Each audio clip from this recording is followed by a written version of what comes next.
सिंदूर जो भेजना है इज वेरी सिंबॉलिक। और जो लोगों ने हिंदू मैरिज कभी देखी हो, भारत की में कोई भी शादी देखी हो, उसमें जब सिंदूर दान होता है तो इवन जो वहां पे लोग उपस्थित रहते हैं, मतलब ये बात मैं इसलिए कह रहा हूं कि उसकी उसकी पवित्रता, उसकी गंभीरता इतनी इंपॉर्टेंट है कि जब सिंदूर दान होता है या जब सिंदूर लगाया जाता है, उस समय ढक दिया जाता है। वो मतलब वो एक बहुत ही पायस और एक बहुत ही पवित्र और एक एक पति और पत्नी के बीच के का एक बहुत ही ऐसा रिश्ता होता है जो केवल उनके बीच की बात होती है। ये बात मैं इसलिए कह रहा हूं कि शायद इन्होंने इसकी इसकी वो नहीं समझते हैं। और किसी भी चीज को खिलवाड़ के रूप में कह देना मेरे ख्याल में ये बहुत ही घटिया मजाक जैसा हो गया है, और हम लोगों को आदत पड़ती जा रही है इस घटिया मजाक को बार बार सहने की। आप कुछ भी कह के निकल लेते हैं।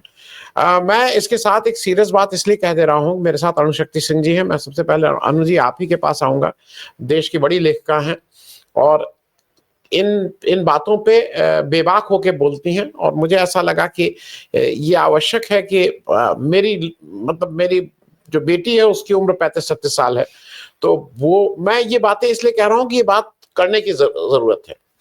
मोदी जी को अगर महिलाओं का इतना ख्याल था, और ये ग्रैंड वो ये हो रहा है कि 9 जून से मोदी जी का 1 महीने तक मनाया जाएगा कि मोदी जी 11 साल पहले उन्होंने किस तरह से शपथ ली थी और उनका राजकाज 11 साल कैसे बढ़िया ढंग से चल रहा है। ये सारा कुछ एक उस लार्जर प्लान का हिस्सा है, और घर घर जाके वो सिंदूर बांटेंगे। मैं इस बात को एक इसमें एक डायमेंशन इसलिए ऐड करना जरूरी है कि ये समझ लें कि ये क्या चीज है। मैं जब इसकी बात कर रहा हूं, मैं एक फिगर और दे रहा हूं, और साथ में मैं उस पर इसलिए बात कर रहा हूं कि इस देश का नेतृत्व अगर ये कहता बहुत से, अगर महिलाओं की आपको इतनी चिंता है तो वो जो आपने किया वो किया। मैं एक फिगर और आपको कर रहा हूं, और अनु जी मैं आपके पास सबसे पहले आ रहा हूं। एक तो इसकी पवित्रता, लेकिन साथ में एक मेरा और क्वेश्चन है। कल 28 मई को विश्व महामारी दिवस था।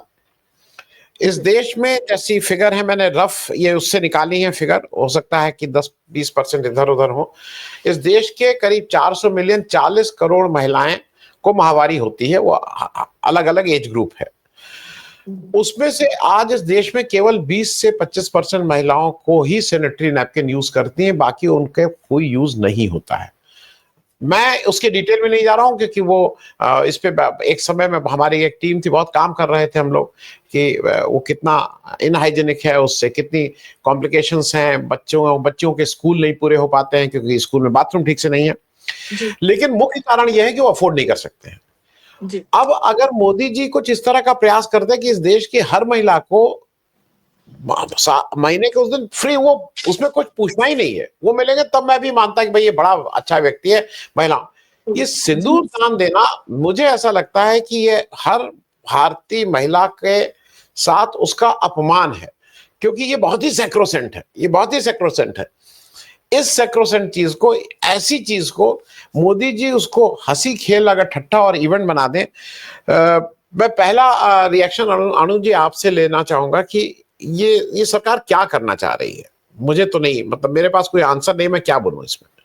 अनु जी, सो इस सरकार का काम है सर जन भावना का दोहन करना, जिस भी तरह संभव हो जन भावना का दोहन किया जा सके।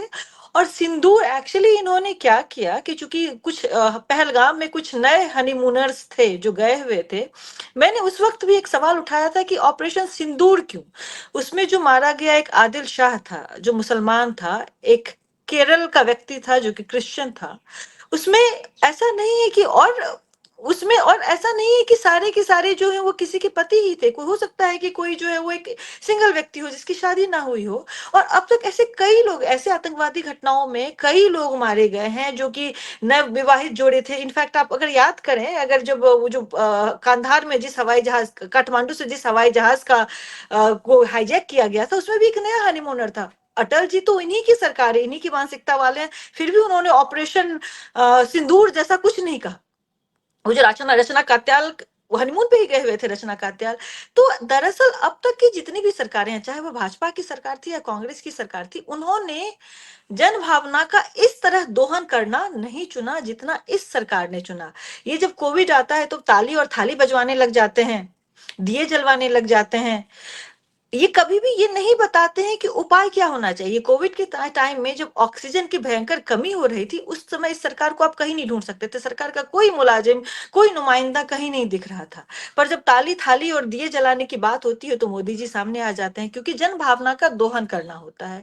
अब यही सिंदूर को लेकर, अब सिंदूर देखिए, शादियों में सिंदूर जो होती है वो ससुराल से आती है, सिंदूरदानी जो होती है हमारे यहाँ, अगर पूरब में अगर शादियां होती है वो ससुराल से आती है। क्या आप सारी महिलाओं के ससुराल वाले हैं? और कौन होते हैं आप सिंदूर बांटने वाले भाई? सिंदूर को तो हम, जो अगर फेमिनिस्ट महिलाएं जो हैं वो सिंदूर को एक रिग्रेशन के तौर पर देखती हैं कि भाई सिंदूर एक शादी के टाइम में एक जब बॉन्ड जब डिजिटल बॉन्ड्स जब बंध रहे होते हैं, उस टाइम में आप बांध लें, नक्शल बॉन्ड्स जब बंध रहे होते हैं तब बांध लें आप। उसके बाद आप सिंदूर का औचित्य क्या रह जाता है? आप कौन होंगे सिंदूर बांटने वाले? आप लगाइए हनुमान जी को बहुत सिंदूर, पोतिए हनुमान जी को सिंदूर, पर आप महिलाओं को सिंदूर बांटने वाले कौन है? और दिस इज लाइक, ये इनकी एक टेंडेंसी है कि लगातार और बार बार ये बार बार उस उसमें जोन में घुसते हैं जहां पे वो मतलब ना कि एक जो धार्मिक जो लाइन है, जो धार्मिक जो एक लकीर है, उसको उधेड़ दें और बार बार कहें कि मैं ही हूं तुम्हारा सिंदूर का रखवाला। जैसे कि पुरानी बॉलीवुड की फिल्में 80 और 90 में फिल्में आया करती थी, सिंदूर का रखवाला, सिंदूर का वाहक, जो रामसे ब्रदर्स की फिल्में हुआ करती थी, उनसे लगता है कि बहुत ही ज्यादा ये प्रेरित हैं। वैसे उन्हीं फिल्मों से डायलॉग उठाते हैं कि मैं इस देश की महिलाओं का सिंदूर बचाऊंगा। आप देश की सीमाओं को बचाइए सर, सिंदूर महिलाएं खुद बचा लेंगी अगर उनको बचाने की इच्छा होगी तो। अनु जी, मैं आप ही से पूछ ले रहा हूँ, रामचंद्र जागड़ा एक उनके सांसद हैं राज्यसभा के, उन्होंने बहुत बेहूदी बात कही है। उन्होंने जो जो महिलाएं जो उस दिन वहां थी और जिनके सामने उनका सुहाग उजड़ा, उसके लिए उन्होंने बोला है वीरांगनाओं का भाव नहीं था, जब नहीं था, क्या कह रहे हैं, जोश नहीं था, जज्बा नहीं था, दिल नहीं था। ये जरा जांगड़ा जी इस तरह की जो भाषा कर रहे हैं, मैं इसलिए पूछ रहा हूं कि जिसने खोया है और जिसके सामने जो हत्या हुई होगी, वो शायद जितना भी जीवन बचा हो, उस जो यंग लेडी ऑफ हरियाणा, वो जिसकी शादी एक हफ्ता पहले हुई थी एक नेवी के सर्विंग ऑफिसर से, 7 दिन के वैवाहिक जीवन, उसके लिए तो जीवन भर का एक वो रहेगा। ये हिम्मत कैसे होती है इन लोगों की ये कहने की? और जो भाषा सिंह जी कह रही हैं, न विपक्ष और शायद हम लोग भी एक अपना एक कार्यक्रम करके अपनी ड्यूटी पूरी कर लेते हैं, इस पे कोई नैरेटिव नहीं बन रहा है कि रामचंद्र जांगड़ा और विजय शाह, इनके लिए भाजपा क्या कर रही है? मैं अणुशक्ति सिंह जी स्पेसिफिक सवाल पूछ रहा हूँ। तो मैं ये कहना चाह रही थी सर कि वीर का भाव होना क्या होता है? जब हिंसा की बात सब कर रहे हो तब आप अहिंसा की बात करें, सद्भावना की बात करें।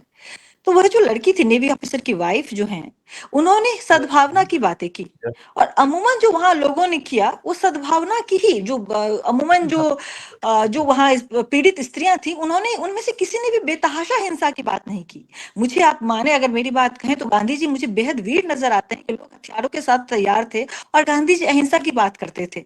अहिंसा में क्या वीरता होती है, यह बात संभवतः भाजपा और आरएसएस के लोगों को नहीं समझ में आएगी, तो वे उलट पुलट स्टेटमेंट देंगे, जाहिर सी बात है।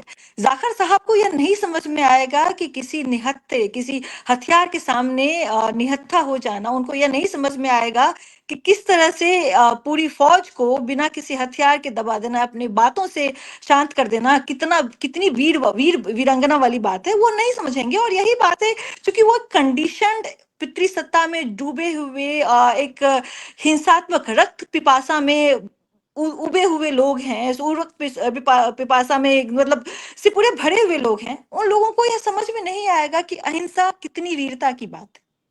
तो जाहिर है वैसे स्टेटमेंट देंगे। आप देखिए ना, विजय शाह का ही स्टेटमेंट देखिए कि आतंकवादियों की बहन। आप कैसे बोल सकते हैं आतंकवादियों की बहन? आपको हिम्मत कैसे हो जाती है? क्योंकि इस सरकार ने ऐसे लोगों को कुछ भी बोलने की सुविधा दे दी। और चूंकि प्रधानमंत्री खुद एक डायलॉगबाज आदमी है, जिसको कुछ नहीं पता है इतिहास का, कुछ नहीं पता है समाज का, तो जाहिर सी बात है वो अंधेर नौकरी चौपट, राजा टके सिर भाजी टके सिर खाजा वाली स्थिति हुई पड़ी है सर।